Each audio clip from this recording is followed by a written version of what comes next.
When in the world you are pressed and you have no way to go to whom shall you call for rescue? This is a story of perseverance, perspective, collaboration, and grace.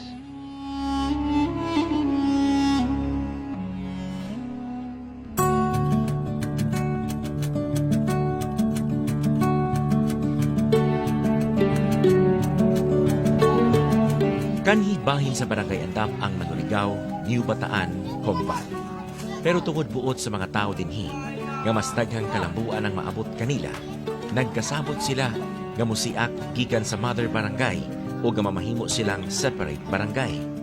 Tuod man, pinaagi sa usa ka plebisito ni atong July 15, 2006, sa boto nga 135-0 votes, nahimo silang special barangay. Diin buot pasabot, subsidize sila sa local government unit sa probinsya o munisipalidad. Wala pa sila'y kaugalingong internal revenue allotment o budget nga mupadagan sa local barangay government unit nga gikan gayud mismo sa national government. Busa sa karon, limitado pa ang kwartang pwedeng magamit sa barangay Manurigaw. Pero mas milisod ang ilang kahimtang dihang niadtong December 4, 2012. Gihapak sila og Bagyong Pablo. Naglisod ang gobyerno pagkabot kanila kaniadto gumikan kay dili maabot og sakyanan ang ilang dapit. Gani, nagabaktas gayon sila kaniadto gikan Manurigaw padulong sa mas duol sa sentro New Bataan nga mao ang Barangay Andap, ang silingang barangay. Dako man ang negatibong epekto sa Bagyong Pablo sa ilang kinabuhi. Nahimo kining positibo pag-abot sa panahon tungod kini ang nasilip sa gobyerno aron sila matabangan dayon. Ang Cash for Work program sa Department of Social Welfare and Development Office o Red Cross gipatuman din kanila. Ilawom sa Cash for Work program, hiusahan sa komunidad ang usa ka proyekto nga pangkatilingbanon diin silang tanan ang makabenepisyo. Swelduhan matag adlaw ang residente sa iyang pagtrabaho sa proyekto. Kwarta kining gikan sa DSWD o Red Cross. Ug kini mao ang paghimo og motor trail niadtong tuig 2013. Si Kapitan Marcos Lino nagpabagag nawong kaniadto sa kaning Gobernador Arturo Chungki Uy labot dugang tapang sa paghimong kalsada. Ginadeclare na ako sa assembly nga magpatabang kog mga tao para sa bayanihan. Doon ay mga makatabang ang mga tao bisag dili sila mga driver apan ningkamot sila nga makatabang kay para ang ilahang produkto di na maglisod sila pasan paingon sa tuang lungsod sa Libataan. So mo na nga request ko sa tuang langdong gobernador sa tuang fuel panggasolina para sa sinsuing hangtod nga gitagaan ko niya usahay tagaan kog 40 liters ug sa tuang municipal gitagaan kog 40 liters nga para makiter gyud to nako pag magabas tang tabla nga para ibanig sa 3 kilometers nga akong nakita nga para mabutangan og tabla nga dili para dili mulubong ang mga motor. Ang Manurigaw, base sa census niadtong 2011, may populasyon nga 1,739 katao o may households nga 375. Sa libong kapin katao, angay gayon nga may mga sakyanan dapat makasulod sa Manurigaw. Sa primero na kong bayanihan ani sir, isa ka adlaw ang gabas sa pito ka sinso operator. Then sunod na pod adlaw mao to nga gimuban nako sa mga tawo nga bayanihan. Doon ay nagpasan sa 100 meters along the way. So dito sila nagkuwag kahoy nga gigabas gidala diri sa karsada nga para sila mismo ang nagpasan. Actually ako gyapon naguna kog pasan sa mga ginabas nga kahoy para magsunod ang mga tao. So mao na nga nakita nako nga dili na ko nabuhaton nga manirbisyo ko. Dili na ko buhaton nga ako'y maguna. Ang mga tao di gyud na mosunod. Moto nga ako'y nagunag pasan sa tabla para mabanigan nga dalan. So nahitabo ni siya nga 3 days ang paningkamot nga mabanigan. Hangtod karon, once nga asa dapit tong mga gabok na sir, among pangitanong pamaagi nga among gyapong tablaan. Butangan og tabla nga para gyud ma-continue ang pagagi sa among mga motor.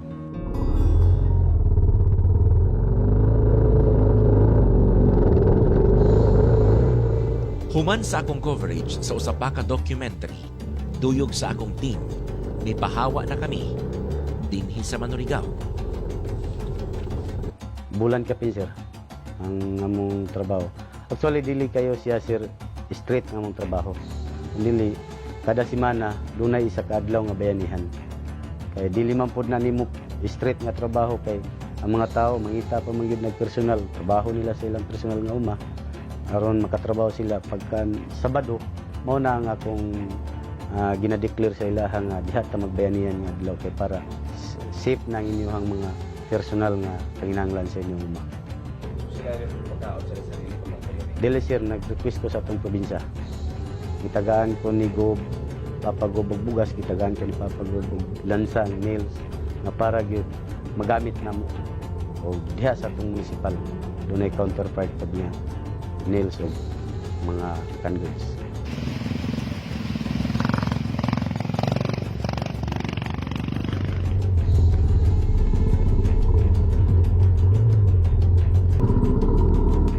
Sa permerong pag-agi ni ining motor trail nga gipasigarbo ni Kapitan Marcos Lino kanamo, okay pa. Tungod patag pa ug tulid pa ang mga tabla nga among ginalatayan. Dili ka pabation og kakulba. Kampante pa kami sa pagsakay sa single na motor. Salig pa kami sa dalan. Pero sa unahan, dili na kakumpiyansahan.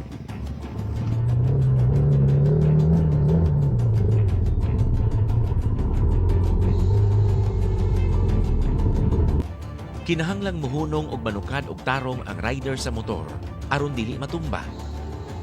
Dinhi wala nay tabla. Lapok daghan.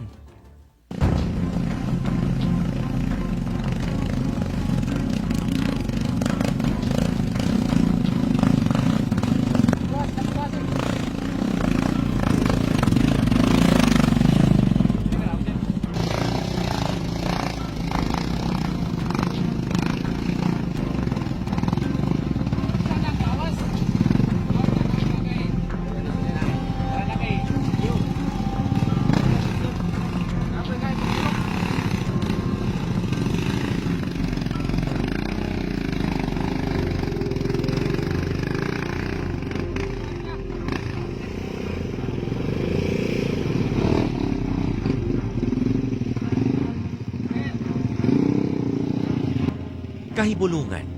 Tungod siguro sa kaanan, ngising-isihan na lang ang kalisod sa dalan.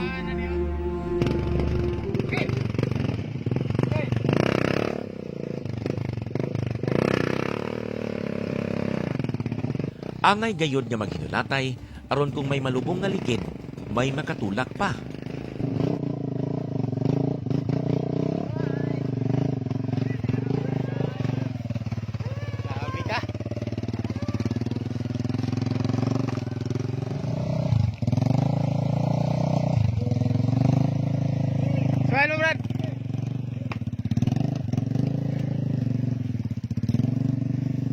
Pag nailisod nga mga dalan, parihas aning atong giagian karon, ang ilahang gina-require sa mga motor o sa mga pasahero munaog yun para kung matumba man, ang motor lang ang matumba.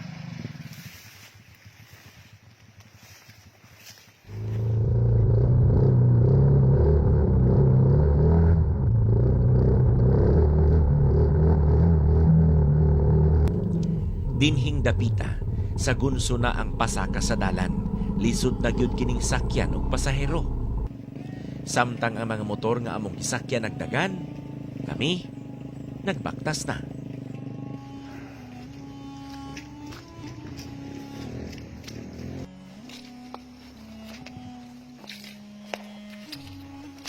Doon na po ko initiative as barangay captain. Nangita kong pamagi nga gipanguntanan ako ang tanan mga driver sa habal-habal unsa kay potential nga magamit nato nining atong tabla nga para dili gid sa danlog. Dunay mga suggestions sa mga driver nga mas nindot ani kap nga magpalit na lang tag aligid putol-putulo nato mo to spike nato sa atong tabla nga dili danlog siya nga pag mag-ulan. Mo to nga nakita nako nagpalit kog ligid sa mga vulcanizing sa Nibataan din nagsuhol ko atong mga tao nga para mo slice nga para mato dire. So ako na pong gipabayanihan sa mga driver nga gihapod-hapod nako nga padala para maputaw dito sa tabla ang maong guma sa ligid.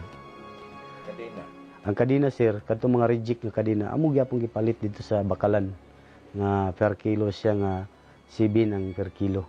So naghimo pud kog inisyatibo sa akong kaugalingon nga nagpalit kog kadina nga para maapod-apod sa mga driver sila na manawod dito sa tabla.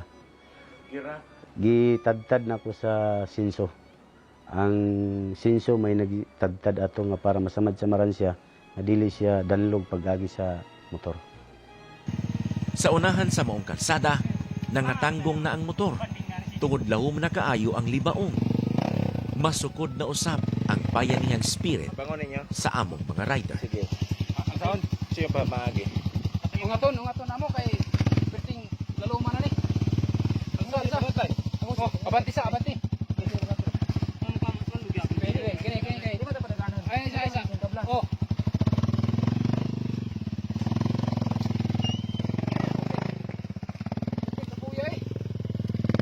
Yan ang kanila. Ha? Malubong, alasawang gid na. Ungaton namo ba ungat? Ano yung ungaton namo ni? Oh, malamang kalot. Ikaw bay, dali ani. Kanita bangon po ni. Oh. Ungaton gyapon ni. Sira ko wala saan eh. Magpala ko na lang. Bangan ang kaway bay, kamay kaway. Dai ba, ikaw ay kaway. Wala.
Human sa sentro Manurigao, gikan ta didto.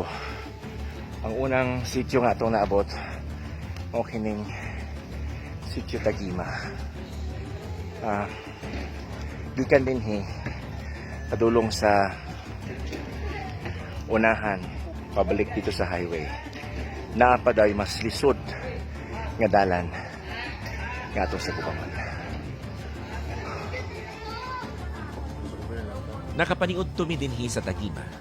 Maayo ra pod tungod gutom na. Angay kini para sa taas-taas nga biyahe pagawas sa highway.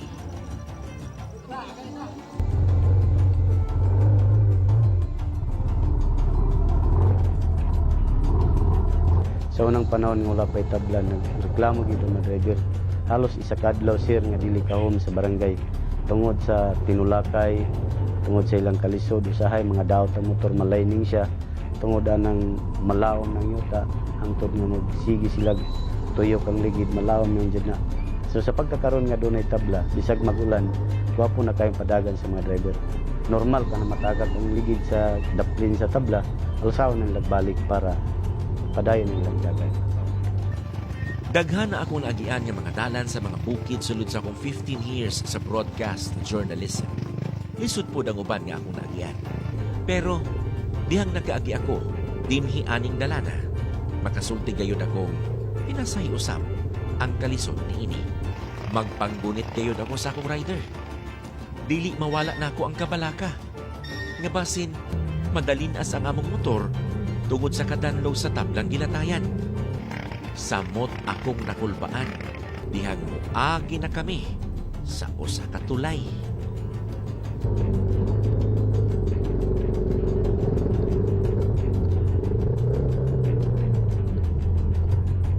Dakong kalipay sa taga Manurigao, nasudlan og journalist ang ilang dapit. Tungod tungod sa wakas kuno. Mapakita na nila sa mas daghang audience ang sunuran nila sa kalsada. Kita pa lang ang unang sakop sa media nga sumala nila nakasulod sa ilang area o nakadocument sa maong challenging nga kalsada.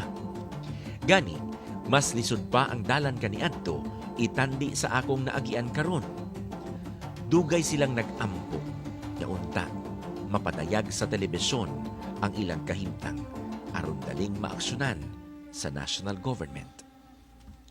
Nakita na ako diri sir, aksesibol na mga panginabuyan pinagi sa pang-agrikultura. Unang-una, dako kayo ang abaka production. So diha dako kaya mong nakita nga potensyal gyud ang among produkto nga maka-cater gyud sa among matag-usa nga katawhan sa Manurigaw. Although makatabang pa gyud na sa mga estudyante nga ipa-edukar pinagyan ng abaka production. Ikaduha sir, sa mani peanut production. So usapod na siya nga nagasupply sa tuang lungsod sa Bataan, pinagi ang mga tao dinhi sa pagpananom sa mani o peanut production. Ikatulo sir, doon natay nakita pod namo nga gani sa usa ka tuig doon nami harvesting sa upland rice. So diha usahay mamingaw ang Bataan tungod sa among harvesting sa upland rice nga dili nami kapalit og bugas nga gikan sa Bataan kundi diri rami mismo nagakuha og pagkaon pinagi sa upland rice. Ikaupat, doon nami mais nga nakita pod nga pwede namo diatan bisag walay abunuay apan makaharbis gyapon mi tungod sa tabunok pangayuta dinhi sa barangay Manurigaw. So mao na nga ika-promise nako nga sa diha ug unsa man gali tanan mga produkto sa Manurigaw dili gyud maggamit og mga chemicals aron matabunok gyud tong mga tanom kundi tabunok gyud ang yuta diri sa barangay Manurigaw. So mao na nga mananom gyud ang mga katawhan.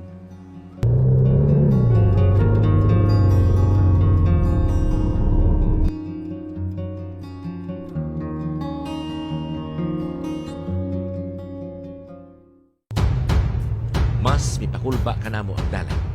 Dihang nilatay na kami sa tablang tulay.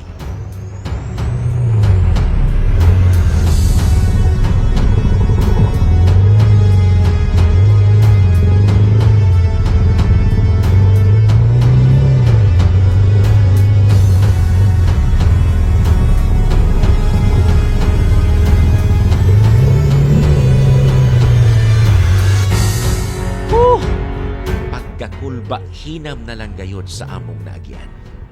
Gamayng sipyat, tugpagayod kami sa tinang tubig. Maayo na lamang, anad na kaayo ang rider sa motor. Gitabok niya ako sa tulay, galuwas.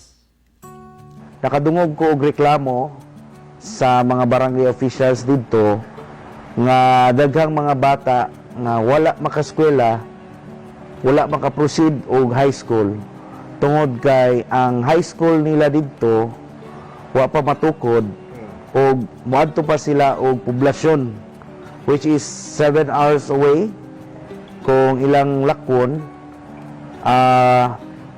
bago makaskwela tong mga interesado nga mag high school. So tinuod pag adto nako didto kung di ko magkamali, adunay mga 27 ka mga graduates atong last school year apan tungod sa walay high school ngadto daghang mga bata nga majority of the graduates from the grade school wala na mo proceed og high school tungod sa kalayo no sa eskwelahan na aduna pa sa poblasyon ang public public high school nato which is the Kabinuangan National High School.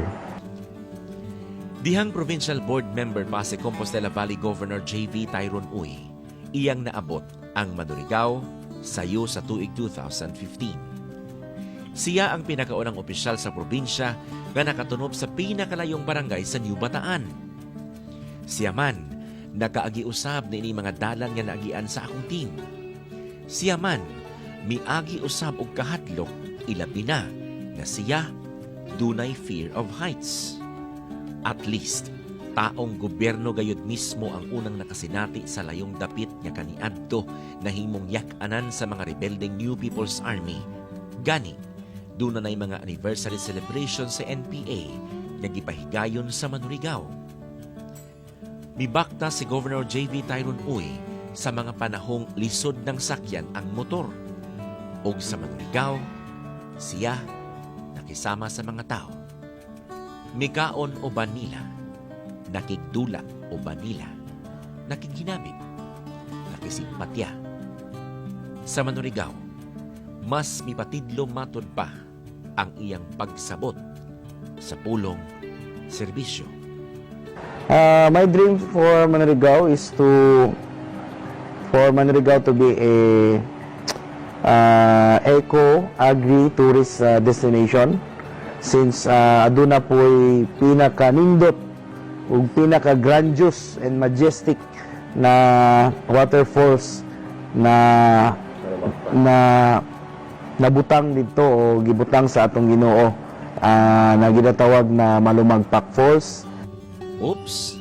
Sa next episodes, dalhon ko kamo sa maong Malumagpak Falls. Ato usang ipadayon ang kalsada sa Manurigaw. Sa musunod nga mga dalan, taas na nga mga tabla ang among agian. Busa, mas challenging na ang mga musunod nga mga eksena. Naunta matagad sa tuang probinsya ug sa nasyonal nga matagaan ang pagtagad ng atong barangay, kay sa unsang nakita nato sa pagkakaron dili kay karon rani nga nakita nato doon na pay mga panahon na dili kay parehaan ning atong nakita, kundi mahimo pang move on ning Manurigaw para sa development pag naay karsada, sir.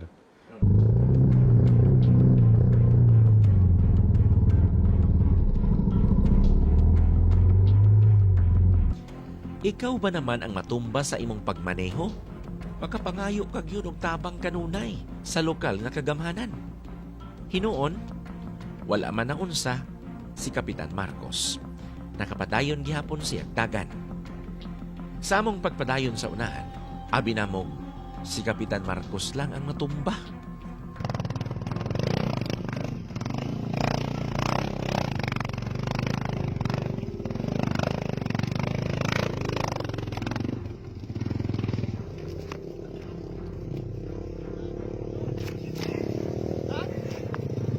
Bisan unsa pa man kahawod ug kahanas ang usa ka rider dinhi sa Manurigaw.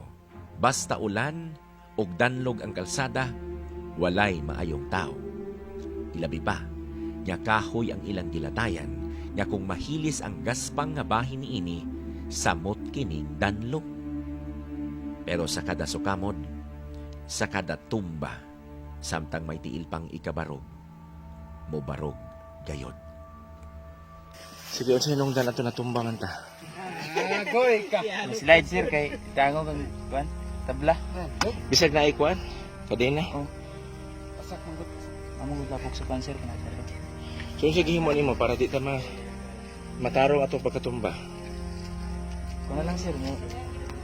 Toko do ngayo para dili na. Problema sir bikugan. Ha? Unsa? Problema bikugan ba? Tukod sir og may para dili mo tritsog tumba ba. Kana ma hinahinarag tumbang motor. Okay.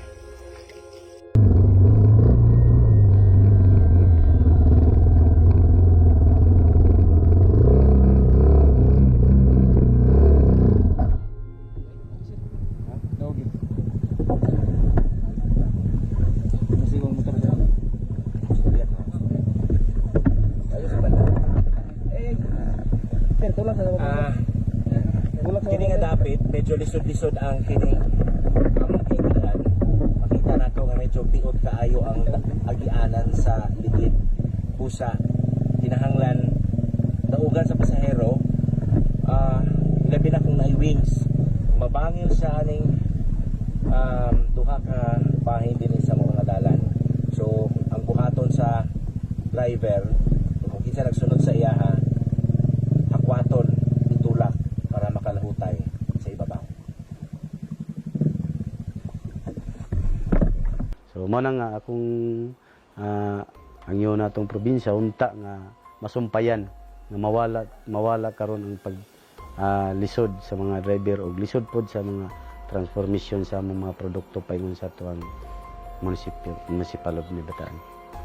Gusto na ko manawagan ko sa tuwang halangdong presidente o sa tuwang DPWH nga aron unta nila matabangan ng atong barangay bisan tuod layo, imagine 36 kilometers. Actually, pag kini nga lugar ang mabutangan og karsada, nakita nako ang mga tao nga dili sila ingon nga maglisod kay tungod dunay karsada. Sa gani sa pagkakaroon naglisod tuod pero aning kamot na lang ni nga dili na mo pwede nga biyahe nga mong lugar kay tungod alang man nga dinhi minataw amo pong paningkamutan nga ma-develop mao na nga unta sa tuang nasyonal o lokal nga kagamhanan nga para matagaan o dakong programa, proyekto pinagi sa tuang kalsada o sa ubang pang mga etc. Pinaagi sa mga pang-agrikultura nga kagamhanan din sa atong barangay. Kining tabla nga atong nakita karon sumala pa sa mga driver nga nagaagi dinhi niabot na ni siya og 3 ka tuig. Ang ilang gihimo para mahimo siyang raft na ay grano o agi sa chainsaw para inig latay sa kining ligid mupaak siya going up. Pero sa atong nakita sa tanto nilang inagi-agi ang tunga nga bahin ni ini nga tabla nakanal na siya. Bisan gani ang tiil sa tao inigsaka kung paubos ka mo slide siya. Unsa na lang ka ang ligid nga dili siya makakontrol sa iyang kaugalingon kung dili siya tabangan sa driver. Gawas ni ana usapod niya mo nakita nga delikado para kanila tungod kay nakanala na siya ang kilid. So kung atong lantawon anytime pwede ma-shoot ang ligid sa motor padulong dinhi o matumba sila. So for several times nga pwede na mahitabo. Unya tungod sa kadaan usab sa kining mga tabla dinhi ato pong nalantawan nga nangabalik na sa uban. We do not know, wala na specify sa mga driver kung unsang klase nga mga tabla kahoy ang ilahang giputol para makahimo lang sila og modernized or improvised nga kining dalan o kalsada. Mao ni nga naputol. So siguro pipila na kabuok na shoot din pero expert na sila sa ilahang dalan. Busa ilahan na ning ma-shoot going up. Pero wala gina ang ilahang request nga unta moabot ang panahon nga dili na kahoy o tabla ang latayan sa ilahang mga ligid kundi semento na. Unahan sa maong kalsada, migamay na ang portion sa mga gipangbanigan og tabla. Hinuon, wala pa dinhi mahuman ang challenge tungod dili gihapon maayo ang dalan. Dinhi nang lutaw ang mga bato, gagmay ug dagko. Busa, wala kami hunong sa pagpaggunit og maayo sa among mga rider. Samtang ako nagsakay, nakapangutana ako. May kapuslanan pa ka ang pagbisita ni kaniadto board member JV Tayrumoy sa Manurigaw? Ato na yung gi-request sa pamana no sa OPAP that time na mabutangan og pundo ang kadtong Manurigaw area para sa pag-open sa dalan kay kinahanglan kaayo sa mga tao aron na ilang mga produkto sa taas ilang pong mapababa sa poblasyon ilang ibaligya aron maka panginabuhian po nila no dito sa mga taga Manurigaw.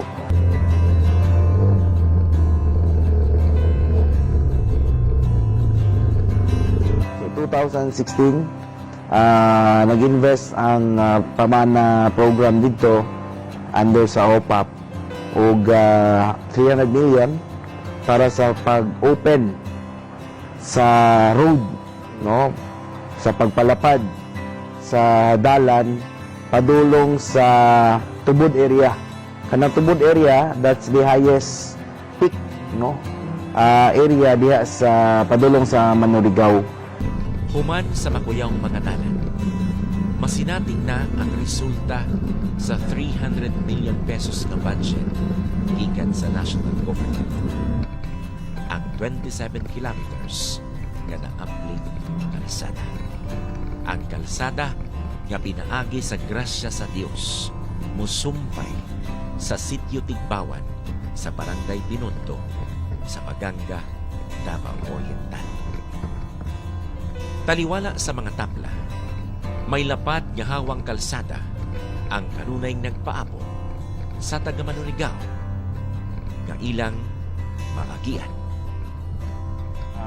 Mao na ako ang number 1 priority nga gi-request, no, sa ato ang speaker na si GMA Gloria Macapagal Arroyo through Mayor Inday na mapunduhan unta na ng mga lugar aron na magpadayon ang development.